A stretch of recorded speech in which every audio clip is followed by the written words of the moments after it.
السلام علیکم ورحمۃ اللہ وبرکاتہ۔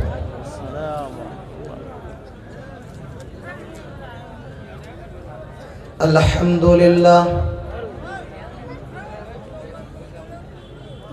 نحمده ونستعینه ونستغفره ونعوذ بالله من شرور أنفسنا ومن سيئات أعمالنا من يهده الله فلا مضل له ومن يضلل فلا هادي له وأشهد أن لا إله إلا الله وحده لا شريك له وأشهد أن محمدًا عبده ورسوله أما بعد فإن خير الحديث كتاب الله وخير الهدي هدي محمد صلى الله عليه وسلم وشر الأمور محدثاتها وكل محدثة بدعة وكل بدعة ضلالة وكل ضلالة في النار۔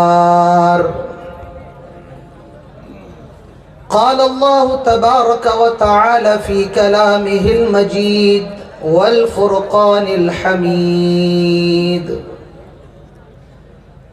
أعوذ بالله من الشيطان الرجيم، بسم الله الرحمن الرحيم: وما أصابكم من مصيبة فبما كسبت أيديكم ويعفو عن كثير۔ رب اشرح لي صدري ويسر لي أمري واحلل عقدة من لساني يفقه قولي۔ رب زدني علما، اللہم رب زدنی علما، آمین۔ اس پروگرام کی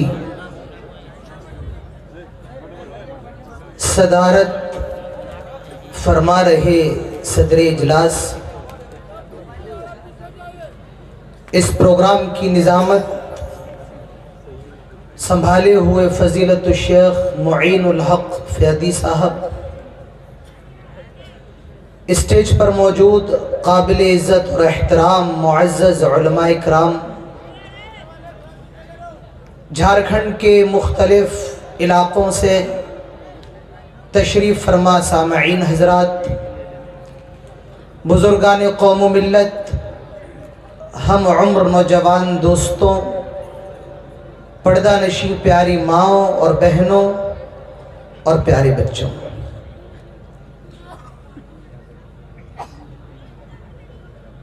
سب سے پہلے تمام قسم کی تعریف و توصیف، کبریائی اور بڑائی، عزت و بزرگی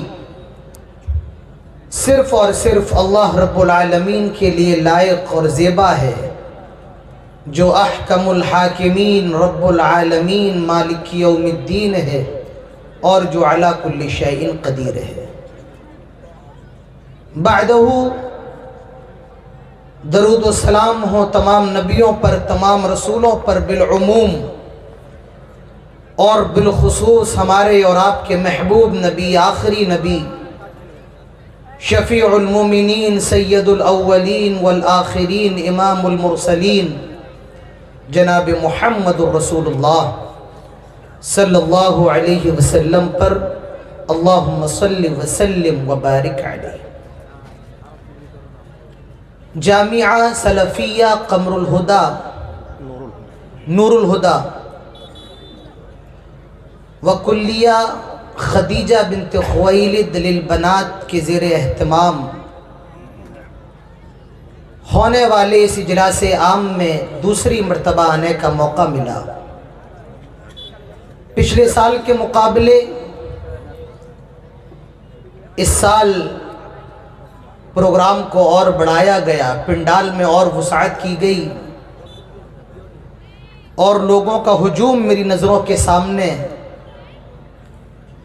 اتنی بڑی تعداد موجود ہے۔ اللہ سے دعا کر لیتے ہیں کہ الہ العالمین جو بھی اس پروگرام کے اندر حاضر ہوں، اللہ تو ہم سب کی حاضری کو قبول فرما لے۔ اس پروگرام کے جو منعقدین ہیں، اللہ ان کی کوششوں کو، ان کی کاوشوں کو قبول فرما لے، اور ہم سب کو تمام باتوں پر عمل کرنے کی توفیق نصیب فرما۔ آمین۔ مجھے جس موضوع پر 40 منٹ آپ کے سامنے بولنا ہے، وہ موضوع بہت اہم ہے، اور وہ ہے زوال امت کے اسباب اور علاج۔ میں آپ کے سامنے قرآن کی ایک آیت پڑھنا چاہتا ہوں۔ سورہ شورى کی آیت نمبر 30 کی تلاوت میں آپ کے سامنے کرنا چاہتا ہوں کہ امت پر زوال کیوں آ رہا ہے۔ قرآن اٹھائیے۔ اللہ تعالیٰ فرماتا ہے وَمَا أَصَابَكُم مِّن مُّصِيبَةٍ فَبِمَا كَسَبَتْ أَيْدِيكُمْ وَيَعْفُو عَن كَثِيرٍ۔ تم پر جو بھی مصیبتیں آتی ہیں، تم پر جو بھی پریشانیاں آتی ہیں، بِمَا كَسَبَتْ أَيْدِيكُمْ، یہ تمہارے ہاتھوں کی کمائی ہوتی ہے، یہ تمہارے گناہوں کا نتیجہ ہوتا ہے، یہ تمہارے پاپوں کا نتیجہ ہوتا ہے۔ وَيَعْفُو عَن كَثِيرٍ، اور یہ بھی یاد رکھو کہ ہر گناہ پر اللہ تعالیٰ تمہاری پکڑ نہیں فرماتا ہے، بہت سے گناہوں کو اللہ تعالیٰ معاف فرما دیتا ہے۔ اللہ تعالیٰ سورہ روم میں فرماتا ہے ظَهَرَ الْفَسَادُ فِي الْبَرِّ وَالْبَحْرِ بِمَا كَسَبَتْ أَيْدِي النَّاسِ۔ اے لوگوں، اس خشکی کے اوپر اور تری کے اوپر تمہیں جو فساد نظر آ رہا ہے، تمہیں جو بگاڑ نظر آ رہا ہے، بما کسبت ایدی الناس، یہ انسانوں کے اپنے ہاتھوں کی کمائی ہوتی ہے۔ میرے بھائیوں، ہم اور آپ قرآن کی ان دونوں آیتوں کو اپنی نظروں کے سامنے رکھیں اور اس سوال کا جواب تلاش کرنے کی کوشش کریں کہ آج ہم پریشان کیوں ہیں، آج امت مسلمہ پر ظلم و ستم کے پہاڑ کیوں توڑے جا رہے ہیں، آج ہمارے اوپر ظلم و ستم کیوں کیا جا رہا ہے۔ حجاج ابن یوسف کو کون نہیں جانتا ہے، اپنے وقت کا بہت بڑا ظالم اور جابر بادشاہ ہے۔ لوگ آئے اور حسن بصری سے حجاج ابن یوسف کی شکایت کرنے لگے۔ حسن بصری اپنے وقت کے بہت بڑے امام ہیں۔ حسن بصری سے حجاج بن یوسف کی شکایت کرنے لگے۔ میرے بھائیوں، حسن بصری نے اس موقع پر کیا جواب دیا تھا، اپنے کانوں کو کھول کر کے سنو۔ حسن بصری نے کہا تھا اے حجاج ابن یوسف کی شکایت لے کر کے آنے والوں، اے حجاج ابن یوسف کو برا بھلا کہنے والوں، سن لو، ما ان الحجاج عذاب اللہ، حجاج جو ہے یہ اللہ تعالیٰ کا عذاب ہے۔ ما جاء الحجاج الا بذنوبنا، حجاج ہمارے گناہوں کی وجہ سے ہم پر مسلط کیا گیا ہے۔ معلوم یہ چلا جب مسلمان گنہگار ہو جائیں، جب مسلمان پاپ کے دلدل میں پھنس جائیں، جب مسلمان بددین ہو جائیں، بدکار ہو جائیں، اللہ تعالیٰ ان کو ذلیل بھی کرتا ہے، اور اللہ تعالیٰ ظالم اور جابر بادشاہ کو ان کے اوپر مسلط فرما دیتا ہے۔ میرے بھائیوں، آج ہم ذلیل کیوں ہیں، آج امت مسلمہ پریشان کیوں ہیں، میں اس کا چند اسباب آپ کے سامنے رکھنے کی کوشش کروں گا۔ اسباب بہت زیادہ ہیں، لیکن وقت زیادہ نہیں ہے۔ جتنا وقت ہے اور جتنے اسباب ہو سکتے ہیں میں رکھنے کی کوشش کروں گا، اور ان اسباب کا الٹا اس کا علاج ہوگا۔ آج امت مسلمہ پریشان کیوں ہے، اس کی سب سے پہلی وجہ، سب سے پہلا سبب یہ ہے کہ آج ہم شرک کے دلدل میں پھنسے ہوئے ہیں۔ آج عقیدے کے معاملے میں ہم اور آپ بہت کمزور ہیں۔ آج دنیا کے اندر اتنے مسلمان ہیں، 90% مسلمان، یہ حقیقت میں آپ کو بتا رہا ہوں، 90% مسلمان ایسے ہیں میرے بھائیوں جو شرک میں مبتلا ہے۔ آج عقیدے کا بگاڑ ہمارے سماج کا سب سے بڑا بگاڑ ہے۔ حضرت لقمان اپنے بیٹے کو نصیحت کر رہے ہیں، کیا کہہ رہے ہیں؟ یا بنی لا تشرک باللہ ان الشرک لظلم عظیم، آئے میرے بیٹے اللہ کے ساتھ شرک نہ کرنا، کیونکہ شرک سب سے بڑا گناہ ہے، شرک سب سے بڑا ظلم ہے۔ اللہ تعالیٰ فرماتا ہے ان اللہ لا یغفر ان یشرک بہ ویغفر ما دون ذلک لمن یشاء، اللہ تعالیٰ تمہاری نمازوں کو معاف کر سکتا ہے، تم نے اگر رمضان کے روزے نہیں رکھے اللہ تعالیٰ اس کو بھی معاف کر سکتا ہے، تمہارے بہت سے گناہوں کو معاف کر سکتا ہے، لیکن خبردار خبردار اگر دنیا میں شرک کر کے گئے ہو اور تم نے توبہ نہیں کی ہے تو یاد رکھو میرے بھائیوں اللہ تعالیٰ معاف نہیں کرے گا۔ تو معلوم یہ چلا شرک سب سے بڑا گناہ ہے۔ آج حالات دیکھ لیں، ہر آدمی شرک میں مبتلا ہے۔ میرے بھائیوں اپنے عقیدوں کی اصلاح کرو، اور صرف اپنے عقیدوں کی اصلاح نہ کرو، اپنے بچوں کے عقیدوں کی اصلاح کرو۔ شام میں آتے ہو اپنے بچوں کے ساتھ کھانا کھاتے ہو، اپنے بچوں کے ساتھ بیٹھتے ہو، ہنستے ہو، بولتے ہو، مسکراتے ہو، اپنے بچوں کو توحید کا بھی سبق دے دیا کرو۔ آئے میرے بیٹے کتنی بھی بڑی پریشانی ہو، کتنا بھی بڑا مسئلہ ہو، کتنی بھی بڑی آفت ہو، لیکن اللہ کے ساتھ کبھی شرک نہ کرنا، اپنی پیشانی کو اللہ کے علاوہ، اللہ کی بارگاہ کے علاوہ کہیں نہ جھکانا، کسی مندر کے سامنے اپنے ماتھے کو نہ جھکانا، کسی قبر کے سامنے سجدہ نہ کرنا، اپنے بچوں کے عقیدوں کو مضبوط کرو۔ آئے میرے بیٹے دنیا میں کتنی بھی بڑی بیماری ہو خبردار تعویذ نہ پہننا، یہ شرک ہے، ہاتھ میں دھاگا نہ باندھنا۔ اللہ کے نبی فرماتے ہیں من علق تمیمۃ فقد اشرک، جس نے کوئی دھاگا لٹکایا اس نے شرک کیا۔ میرے بھائیوں اپنے بچوں کے عقیدوں کو مضبوط کرو، ان کے عقیدوں کی اصلاح کرو، انہیں بتاؤ آئے میرے بیٹے رزق دینے والا، کھلانے والا، پلانے والا کون؟ اللہ۔ بیماری سے شفا دینے والا کون؟ اللہ۔ ڈوبتی کشتی کو پار لگانے والا کون؟ اللہ۔ زندگی دینے والا کون؟ اللہ۔ موت دینے والا کون؟ اللہ۔ جو کوئی نہ کر پائے وہ کرنے والا کون؟ اللہ۔ میرے بھائیوں اپنے بچوں کے عقیدوں کو مضبوط کرو اور اپنے عقیدوں کو بھی مضبوط کرو۔ ہم اور آپ نماز پڑھتے ہیں، نماز کے اندر سورہ فاتحہ بھی پڑھتے ہیں، بیچ میں ایک آیت ہے بڑی پیاری ہے، میں کہتا ہوں اللہ نے انگوٹھی کے اندر نگینے کو لگا دیا ہو، بالکل بیچ میں ہے، 3 آیتیں پہلے 3 آیتیں بعد میں، بالکل بیچ میں یہ آیت ہے ایاک نعبد و ایاک نستعین، آئے اللہ عبادت تیری ہی کرتے ہیں اور مدد تجھ سے ہی مانگتے ہیں۔ اگر اس کا یہ ترجمہ کر دیا جائے آئے اللہ عبادت تیری کرتے ہیں مدد تجھ سے مانگتے ہیں، یہ غلط ہو جائے گا، اور اگر یہ ترجمہ کر دیا جائے آئے اللہ عبادت تیری بھی کرتے ہیں اور مدد تجھ سے بھی مانگتے ہیں، یہی شرک ہوتا ہے۔ توحید اور شرک کا سب سے بڑا جھگڑا کیا ہوتا ہے پتہ ہے آپ کو؟ توحید اور شرک کا سب سے بڑا جھگڑا ہوتا ہے ہی اور بھی کا۔ کس کا؟ ہی اور بھی۔ اللہ کی ہی عبادت ہے یہ توحید ہے، اور اللہ کی بھی عبادت ہے یہ شرک ہے۔ جی ہاں، اللہ کے علاوہ جو کسی اور کو شریک کرے یہ شرک ہے، اور جو اللہ کو نہ مانے وہ کیا ہے؟ کون بتائے گا؟ جو سرے سے اللہ کو ہی نہیں مانتا ہے وہ الہاد ہے۔ وہ کیا ہے؟ وہ الہاد ہے۔ شرک کیا ہے؟ اللہ کے ساتھ غیر اللہ کو شریک کرنا۔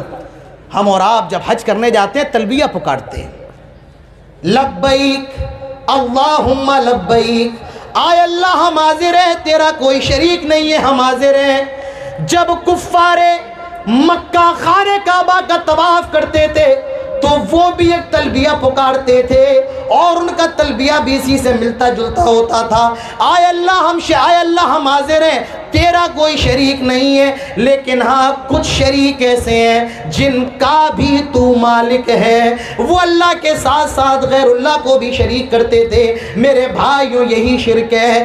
آج دنیا کے اندر جو مسلمان پریشان ہے اس کی سب سے بڑی وجہ یہ ہے آج شرک جیسے بڑے گناہ ہمارے اندر پایا جاتا ہے، آج شرک سے جیسا بڑا ظلم ہمارے اندر موجود ہے۔ مسلمان پریشان کیوں ہیں؟ زوال امت کا پہلا سبب آج شرک ہمارے اندر ہے، عقیدے مضبوط نہیں ہے۔ دوسرا سبب، میرے بھائیوں میرا وقت بہت مختصر ہے، اسی لیے میں جلدی اپنے جو شکے میں آپ کے سامنے بیان کر رہا ہوں اس کو بہت مفصل انداز میں تو نہیں لیکن سرسری طور پر اس پر نگاہ ڈالتے ہوئے میں چلا جا رہا ہوں۔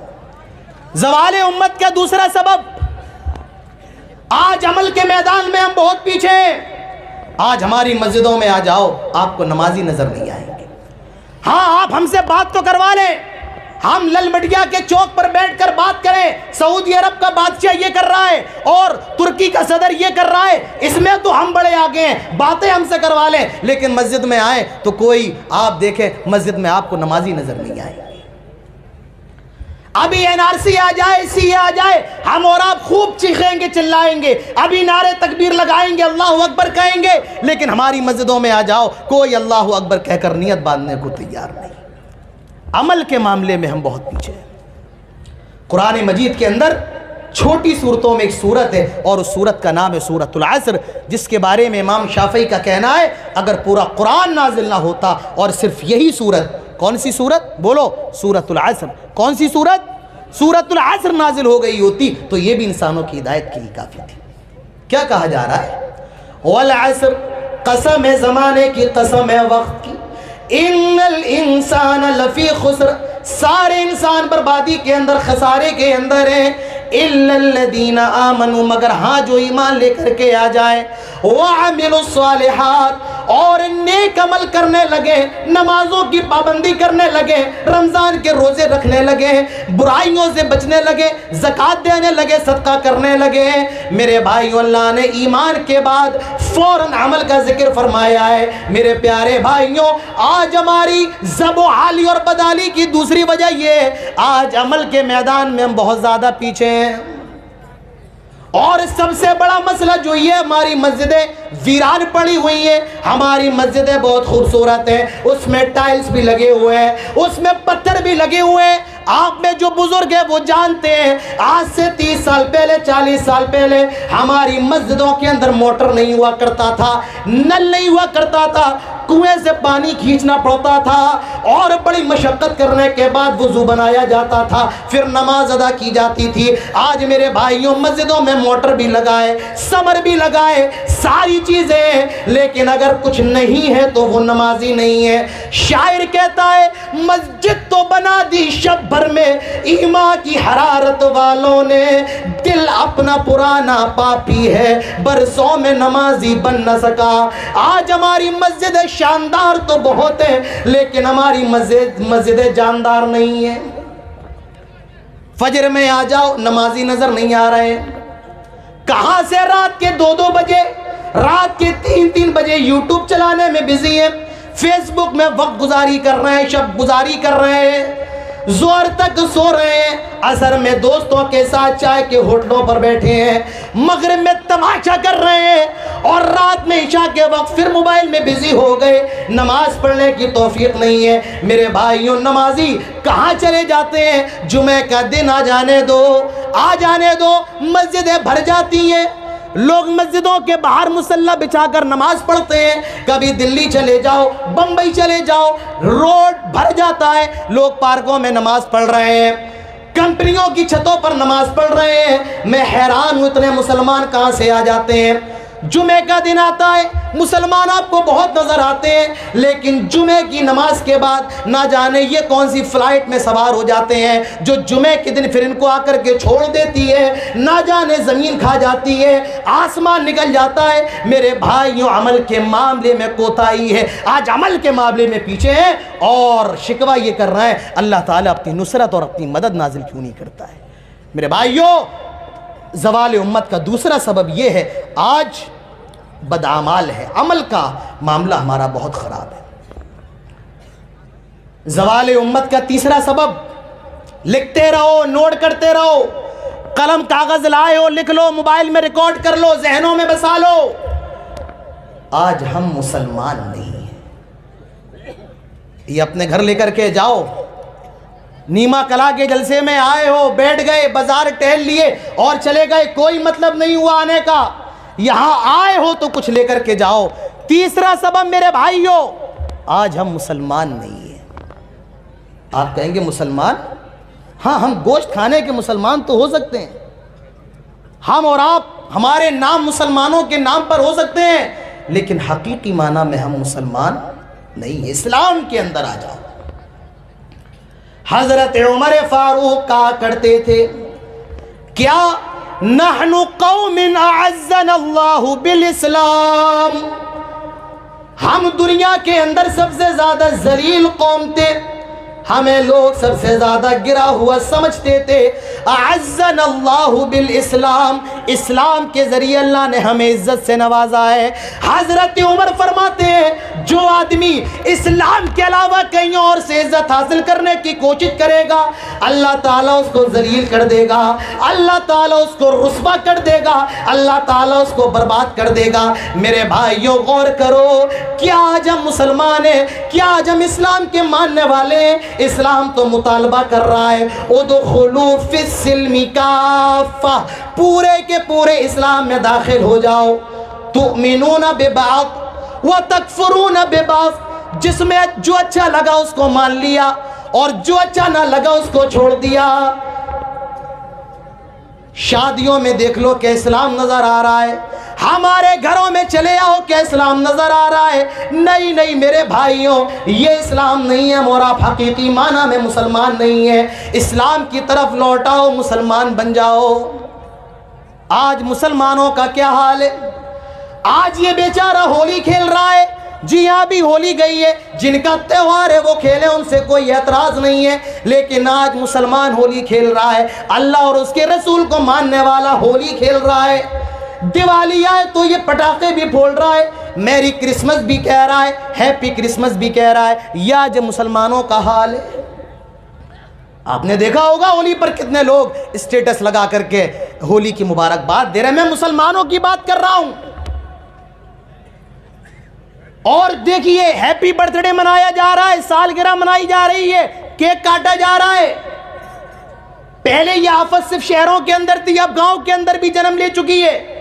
میں اس بحث میں نہیں پڑھ رہا ہوں کہ برتھ ڈے منانا حلال ہے یا حرام ہے۔ میرے بھائیوں، میں آپ سے بس یہ کہہ رہا ہوں، اللہ کے رسول کی زندگی میں ان کی کئی سالگرہ آئیں، اللہ کے رسول کے بچوں کی سالگرہ اللہ کے رسول کی زندگی میں آئیں۔ نہ آپ صلی اللہ علیہ وسلم سے یہ عمل ثابت ہے، نہ صحابہ سے ثابت ہے، نہ تابعین سے، نہ تبع تابعین سے، نہ اسلاف امت سے، نہ ائمہ سے، کسی سے یہ عمل ثابت نہیں ہے۔ میرے بھائیوں، وہ دین کے معاملے میں ہم سے زیادہ محتاط تھے، وہ دین کو ہم سے زیادہ سمجھنے والے تھے۔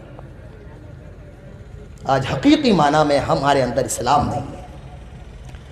میرے بھائیوں، اسلام کے اندر آ جاؤ، پورے کے پورے صبغۃ اللہ ومن احسن من اللہ صبغہ، اللہ کے رنگ میں رنگ جاؤ، اور اللہ کے رنگ سے بہتر کس کا رنگ ہے؟ اللہ کے رنگ سے بہتر کون سا رنگ ہے؟ تو تیسری وجہ، تیسری ہے یہ، تیسری وجہ کیا ہے؟ آج ہم مسلمان نہیں ہیں، اسلام کی طرف آنا ہوگا۔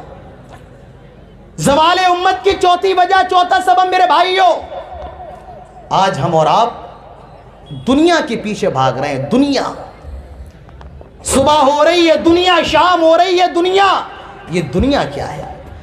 قرآن اٹھاؤ، اللہ تعالیٰ فرماتا ہے کل نفس ذائقۃ الموت وانما توفون اجورکم یوم القیامہ فمن زحزح عن النار وادخل الجنة فقد فاز وما الحیات الدنیا الا متاع الغرور۔ ہر نفس کو موت کا مزہ چکھنا ہے، اور پھر قیامت کے میدان میں تم سب کو جمع کیا جائے گا تاکہ تمہارے اعمال کا بدلہ دے دیا جائے۔ فمن زحزح عن النار، جو جہنم سے بچا لیا جائے، وادخل الجنہ، اور جنت میں داخل کر دیا جائے، فقد فاز، یہی کامیابی ہے۔ وما الحیات الدنیا الا متاع الغرور۔ آئے نیما کے لوگوں، آئے گوڈا کے لوگوں، یہ تمہارے گھر، یہ تمہارے محل، یہ تمہارے بنگلے، یہ تمہاری گاڑی، یہ تمہارا بینک بیلنس، یہ تمہارے کاروبار، یہ سب کیا ہے؟ وَمَا الْحَيَاةُ الدُّنْيَا إِلَّا مَتَاعُ الْغُرُورِ، یہ مکھی کا پر ہے، یہ پانی کا بلبلا ہے، یہ مکڑی کا جالا ہے، یہ دھوکہ ہے، فریب ہے، فراڈ ہے۔ وَمَا الْحَيَاةُ الدُّنْيَا إِلَّا مَتَاعُ الْغُرُورِ۔ کس دنیا کے پیچھے بھاگ رہے ہو؟ یہ دنیا کیا ہے؟ حدیث کے اندر آتا ہے، اللہ کے پیارے نبی جناب محمد الرسول اللہ صلی اللہ علیہ وسلم ایک راستے سے گزر رہے ہیں، ایک بکری کا مرا ہوا بچہ امام کائنات کو نظر آیا۔ نبی اکرم رک جاتے ہیں، سارے صحابہ رک جاتے ہیں۔ اللہ کے نبی اس بکری کا جو مرا ہوا بچہ ہے، جس کے جسم سے بدبو پھوٹ رہی ہے، جو سڑا ہوا ہے، گلا ہوا ہے، اللہ کے نبی اس کا کان پکڑتے ہیں اور اپنے صحابہ سے کہتے ہیں، آئے میرے صحابہ، کون ہے جو یہ بکری کا مرا ہوا بچہ مجھ سے 1 درہم میں خریدے گا؟ ارے آپ خرید لیں گے 1 روپے میں؟ اگر آپ کی نظروں کے سامنے کوئی مرا ہوا بکرا یا بکری کاٹ دے اور آپ سے کہے کہ آپ 1 روپے میں خرید لیں، میرے بھائیو ایمان سے بتاؤ آپ خرید لیں گے؟ آپ کہیں گے مولانا صاحب 1 روپے تو دور کی بات ہے، اگر آپ فری میں دیں گے تب بھی ہم لینے کے لیے تیار نہیں ہوں گے۔ فری میں بھی لینے کے لیے بولو تیار نہیں ہوں گے۔ صحابہ کہتے ہیں 1 درہم فری میں بھی نہیں لیں گے۔ میرے بھائیوں اس وقت امام کائنات کے جو الفاظ تھے یہ اپنے ذہنوں میں بٹھا لو۔ اللہ کے نبی نے اس موقع پر فرمایا تھا، آئے میرے صحابہ، یہ جو بکری کا بچہ ہے جو تمہاری نظر میں اتنا زیادہ حقیر اور گرا ہوا ہے، لَلدُّنْيَا أَهْوَنُ عَلَى اللَّهِ مِنْ هَذَا عَلَيْكُمْ، یہ جو دنیا ہے اللہ تعالیٰ کی نظر میں اس بکری کے مرے ہوئے بچے سے بھی زیادہ گئی گزری ہے، اس کی اوقات اللہ کی نظر میں اس بکری کے مرے ہوئے بچے سے بھی زیادہ بیکار ہے۔ میرے بھائیوں اور آپ کس دنیا کے پیچھے بھاگ رہے ہیں؟ کون سی دنیا؟ یہ 4 دن کی چاندنی، یہ 4 دن کی صحت، یہ 4 دن کی مستی، یہ 4 دن کا تماشا، یہ دنیا کیا ہے میرے بھائیوں؟ یہ دنیا دھوکہ ہے۔ اللہ کے نبی نے اس دنیا کو کیسے جیا؟ حدیث کے اندر آتا ہے، نام رسول اللہ علی حسیر، اللہ کے نبی کھجور کے پتوں کی بنی ہوئی ایک چٹائی پر لیٹے ہوئے ہیں۔ جب آپ سو کر کے فارغ ہوئے، صحابہ کی نگاہ پڑتی ہے، امام کائنات کی پیٹھ میں اس چٹائی کے نشانات موجود ہیں۔ صحابہ کہنے لگے، لَوِ اتَّخَذْنَا لَكَ بِطَاءً، آئے اللہ کے نبی آپ اگر اجازت دیں ہم آپ کے لیے ایک بستر کا انتظام فرما دیں، آپ کے لیے عمدہ بستر بنوا دیں۔ میرے بھائیوں، میرے نبی نے فرمایا تھا، مالی وللدنیا انا کراکب استظل تحت الشجرہ راحا ثم ترکہا، آئے میرے صحابہ میرے لیے اس دنیا میں کیا ہے؟ میں تو ایک مسافر کی طرح ہوں، ایک درخت نظر آیا، آرام کرنے کے لیے اس کے نیچے لیٹ گیا اور پھر چل دیا، اس درخت کو چھوڑ دیا۔ اسی لیے حضرت عبداللہ ابن عمر کہا کرتے تھے، اذا امسیت فلا تنتظر الصباح، جب صبح ہو جائے تو شام کا انتظار نہ کرو، واذا اصبحت فلا تنتظر المساء، اور جب صبح ہو جائے تو شام کا انتظار نہ کرو۔ اللہ کے نبی فرماتے ہیں، کن فی الدنیا کانک غریب او عابر سبیل، آئے لوگو دنیا میں ایسے رہو جیسے تم انجان ہو یا راستے سے گزر رہے ہو۔ میرے بھائیوں، یہ دنیا کیا ہے؟ یہ دنیا دھوکہ ہے، دھوکہ ہے، دھوکہ ہے۔ آج مسلمان جو ذب و حالی کا شکار ہے، اس کی دوسری وجہ پیسہ۔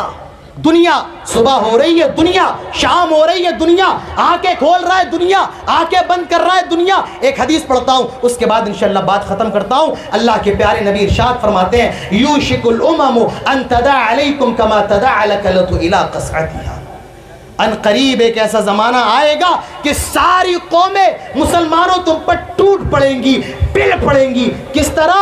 کما تدع الکلۃ الی قصعتها، جس طرح بھوکے لوگ دسترخوان کو دیکھ کر کے ٹوٹ پڑتے ہیں۔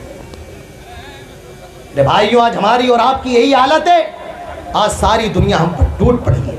صحابہ کہتے ہیں، وَمِن قِلَّةٍ نَحْنُ يَوْمَئِذٍ، آئے اللہ کے نبی کیا اس دن ہماری تعداد